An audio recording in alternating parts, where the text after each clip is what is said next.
Objections and responses. How could a cover-up this extensive be maintained over decades? Sister Lucy Truth currently does not have enough information to know exactly how the cover-up occurred, or was maintained for so long. The only thing we have is the irrefutable scientific and forensic evidence that there were two Sister Lucys. Nevertheless, we can still speculate, based upon what we do know about the case, how it would have been possible to get away with the substitution. In retrospect, what made the cover-up easy to maintain for decades was the inability to share extensive photographs, videos, and handwriting samples from Sister Lucy dos Santos before and after 1960. With the advent of the internet, spreading this information and accessing it has become much easier and almost instantaneous. For the first time in history we can see with our own eyes how Sister Lucy appeared and wrote, throughout her entire life. Imagine a person seeing Sister Lucy in May of 1967 or in magazine accounts in June of that same year. They would not remember how she looked in the decades before. They would have nothing to compare her appearance with. Before instant communication and the sharing of photographs, any replacement would go unnoticed by most. We know that after her interview with Father Fuentes on December 26, 1957, we have neither authentic photographic or graphological evidence that Sister Lucy dos Santos, the Carmelite from the Carmel of Coimbra, who was the primary seer at the apparitions at Fatima from May until October 1917, was still alive. The situation appears more suspect when we consider that in July 1959, after claiming that Father Fuentes lied about much that he had reported concerning his interview with Sister Lucy, the Diocese of Coimbra issued a statement that said, "Sister Lucia has nothing more to say on Fatima." This is very suspicious since her main mission in life was to spread the message of Fatima that had been given to her by the Blessed Virgin Mary. According to John Haffert, a Blue Army founder and famous chronicler of the Fatima apparitions, John the 23rd, after 1959, authorized only persons who had the approval of the Vatican to speak with Sister Lucy. The awkwardness concerning this situation ended when an impostor, who perfectly reflected the attitudes and ideas of the modernists occupying the Vatican, was brought before the cameras, both in 1967, and after the assassination attempt on John Paul II in 1981.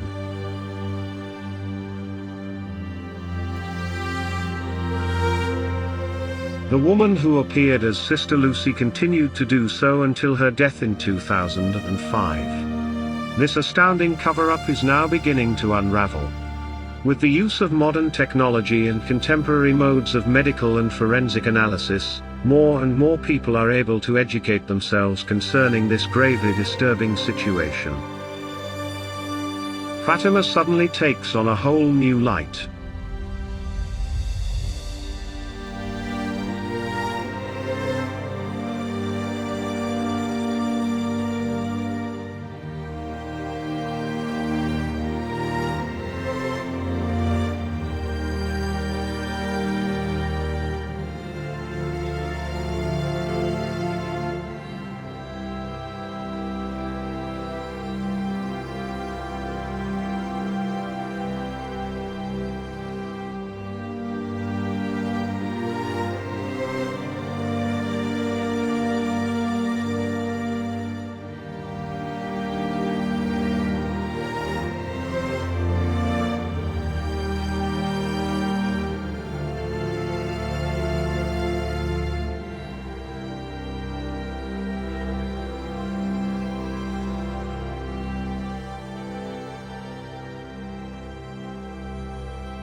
We at Sister Lucy Truth publicly declare that based on the evidence presented here, we have found it to be morally and scientifically certain that the woman portrayed to the world as Sister Lucy, from her first public appearance on May 13, 1967, to her death on February 13, 2005, was not the same person as Sister Lucy, seer of Fatima and visionary who predicted the miracle of the sun on October 13, 1917. This, one of the greatest frauds in the history of the Church, was discovered through the use of the most sophisticated facial recognition programs available, along with the accumulated testimony of plastic surgeons, orthodontists, forensic artists, private investigators, handwriting analysts, and facial recognition experts. Due to the availability of hundreds of photos of Sister Lucy on the internet and in authoritative biographies, this case of substitution, fraud, and stolen identity has been able to be uncovered and analyzed. Without the judgment of the best and most relevant professionals available, we would not be making this grave accusation and presenting this charge. We will continue to accumulate and post on this site new studies and research concerning this investigation as they are produced and published.